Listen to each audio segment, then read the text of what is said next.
Good evening बच्चों हम लोग मिडाइवल इंडियन हिस्ट्री फॉलो कर रहे हैं सतीश चंद्रा की लिखी हुई। और अभी तक 5-6 पार्ट्स मैंने इसके अपलोड किए हैं। बच्चों आज जो हम लोग पढ़ेंगे वो आपकी स्क्रीन पे आपको दिखाई दे रहा है। पैराग्राफ का फर्स्ट वर्ड है द मोस्ट फेमस। यहाँ से स्टार्ट है बच्चों। हम लोग आगे बढ़ते हैं। हम लोग अरब वर्ल्ड के बारे में बात कर रहे थे।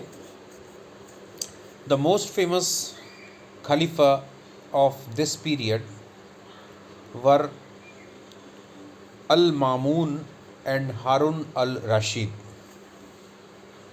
The splendor of their court and their palaces and of their patronage to men of science and learning became subjects of numerous stories and legends.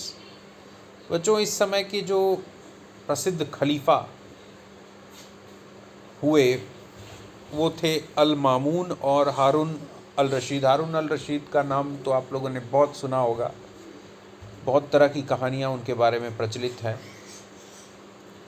इनका वैभवशाली महल, दरबार और विज्ञान और सीखने, पढ़ाई लिखाई के प्रति जो इन लोगों का जो झुकाव था,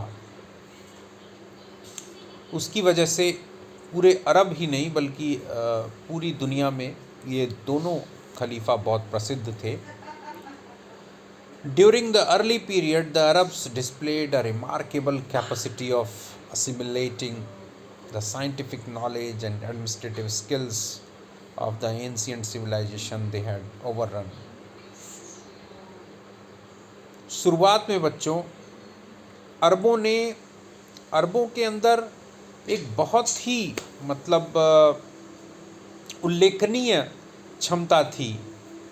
विज्ञान और जो विज्ञान का जो उनको ज्ञान था, साइंस का जो ज्ञान था, इसके अलावा जो इनकी जो प्रशासन करने का जो हुनर था, है ना, शासनिक और प्रशासनिक हुनर जिसको बोलते हैं, जो स्किल था, उसको उन्होंने बहुत अच्छे तरीके से आगे बढ़ाया। For managing the administration, they had no hesitation in employing non-Muslims such as Christians and Jews and also non-Arabs, particularly the Iranians, many of whom were Zoroastrians or even Buddhist. बच्चों प्रशासन को बेहतरीन ढंग से, अपने साम्राज्य के शासन को, एडमिनिस्ट्रेशन को अच्छे प्रकार से चलाने के लिए अरबों को किसी भी तरह की हिचकिचाहट नहीं हुई गैर मुस्लिम लोगों को बड़े पदों पर बैठाने में। उन लोगों ने ईसाइयों को, यहूदियों को, या इसके अलावा जो अरब नहीं थे जैसे ईरानी, और ईरानियों में भी जो पारसी थे, पारसी धर्म या बौद्ध धर्म का पालन करने वाले थे, उन लोगों को भी इन अरब लोगों ने अपने साम्राज्य के शासन प्रशासन में बड़े बड़े पद दिए। ये सिर्फ इसलिए किया गया ताकि जो प्रशासन है वो अच्छे से चले, बेहतरीन ढंग से चले। Although the Abbasid Khalifa were Orthodox Muslims, they opened wide the gate of learning from all quarters as long as it did not challenge the fundamental tenets of Islam. खलीफा जितने भी हुए इसमें कोई दो राय नहीं कि वो कट्टर धर्मांधता को मानने वाले थे, कट्टर इस्लाम को मानने वाले थे, ऑर्थोडॉक्स थे। लेकिन इन लोगों ने सीखने के प्रति, नई जो विद्याएं हैं, नए ज्ञान को सीखने के लिए उन्होंने हमेशा अपने द्वारों को खोले रखा, जब तक कि कोई ऐसा साइंटिफिक फैक्ट या कोई ऐसी विद्या या कोई ऐसी नॉलेज जो इस्लाम के मूल सिद्धांतों के खिलाफ न जाती हो। The khalifa al Mamun set up a house of wisdom at Baghdad for translating into Arabic the learning from various civilizations Greek, Byzantine, Egyptian, Iranian and Indian. Al Mamun ने तो बकायदा एक हाउस ऑफ विजडम, है ना, मतलब एक पूरी व्यवस्था ही बना रखी थी बगदाद में, जिसमें कि बहुत जो स्कॉलर्स थे, पढ़े लिखे बहुत विद्वान थे, उनको ये काम सौंपा गया था कि जितनी भी पुरानी सभ्यताओं की बढ़िया बढ़िया बातें हैं या उनसे जुड़ी पुस्तकें हैं, चाहे वो ग्रीक सिविलाइजेशन हो, बैजेंटीन की हो, इजिप्शियन हो, ईरानियन हो या इंडियन हो, इनकी चीज़ों को आप अनुवाद करें, अरबी भाषा में ट्रांसलेट करें। The example set by the caliphs was followed by individual nobles. In a short space of time, almost all the important scientific works of the various countries had become available in Arabic. और जो शुरुआत खलीफाओं ने की, उसका पालन बाद के जो अमीर थे, सामंत थे, अरब से संबंधित, उन लोगों ने भी इसको जारी रखा। बहुत कम समय में जितने भी विभिन्न देशों में जितने भी विज्ञान से संबंधित कार्य हुए, नए कार्य, उन सब वो सभी जो हैं अरेबिक भाषा में, अरबी भाषा में उपलब्ध थे, यानी उनको ट्रांसलेट कर दिया गया था। बच्चों ये बहुत बड़ी बात है, मतलब जो एक दूरदर्शी नज़रिया था अरबों का विदेशी सभ्यताओं को लेकर के, और वो अधिक से अधिक ज्ञान प्राप्त करना चाहते थे, अधिक से अधिक नॉलेज, और उनको ये मालूम था कि जो नई बातें हैं, जो नए परिवर्तन हो रहे हैं, ख़ास तौर से वैज्ञानिक परिवर्तन, हमें उनके साथ चलना है। अगर हमें आगे बढ़ना है, विश्व पे विजय प्राप्त करनी है, तो हमें बाहर की सभ्यताओं, अपने से बाहर की सभ्यताओं की हर चीज़ को जानना चाहिए। We know a good deal about the impact of Greek science and philosophy on the Arabs, largely due to the work done in recent years by a devoted band of European scholars.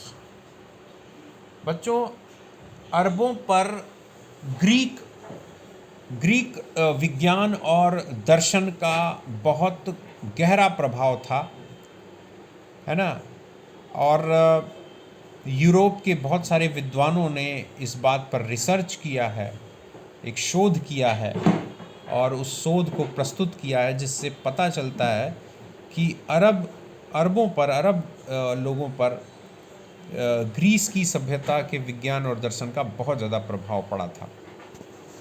We are also beginning to have a better idea of the impact of Chinese science and philosophy on the Arab world. इसके अलावा चीनी विज्ञान और दर्शन का भी अरब संसार पर बहुत गहरा प्रभाव था। Many Chinese inventions such as compass, paper printing, gunpowder, and even the humble wheelbarrow traveled from China to Europe via the Arabs during this period. बच्चों, बहुत चीन के बहुत सारे जो नए नए आविष्कार थे, जैसे कंपास हो गया, पेपर हो गया, प्रिंटिंग वगैरह हो गया, गन पाउडर वगैरह, है ना, ये सब यूरोप में, चाइना से यूरोप जो जाता था वो अरबों के रास्ते से होकर ही जाता था।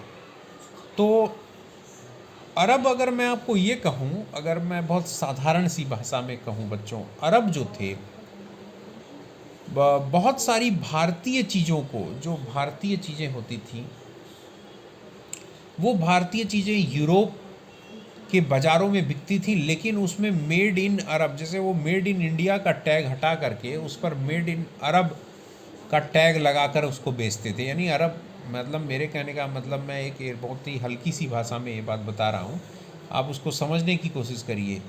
अरब क्या करते थे कि जो तकनीक थी, जो हुनर था, वो दूसरे देशों से सीखते थे, समझते थे, और फिर उस तकनीक का प्रयोग वो खुद के लिए करते थे। ठीक है। The famous Venetian traveller Marco Polo traveled to China in order to know more about it and to breach the Arab monopoly of Europe's trades with China. Venetia का एक यात्री जिसका नाम था मार्को पोलो, उसने चीन की यात्रा की। वो बहुत गहराई से जानना चाहता था चीन के बारे में, चीन के नए इन्वेंशंस के बारे में, चीन का जो एडमिनिस्ट्रेटिव सिस्टम है, ख़ासतौर से उसका जो ट्रेड स्ट्रक्चर है, व्यापारिक ढांचा है, उसके बारे में वो जानना चाहता था। और उसका एक और उद्देश्य था कि जो अरबों का जो एकाधिकार है यूरोप के साथ, चाइना और यूरोप के बीच में जो व्यापार होता है उसमें अरबों का जो एकाधिकार है, यानी अरब के व्यापारियों का पूरा दबदबा है, वो उसको तोड़ना चाहता था। वो उसको तोड़ना, ख़त्म करना, समाप्त करना चाहता था। बच्चों, आज का वीडियो यहीं तक। कल हम लोग नेक्स्ट पैराग्राफ को पढ़ेंगे, समझेंगे अरब वर्ल्ड के बारे में और अरबों का भारत से किस तरह का रिलेशन था उसके बारे में हम लोग जानने की कोशिश करेंगे। तब तक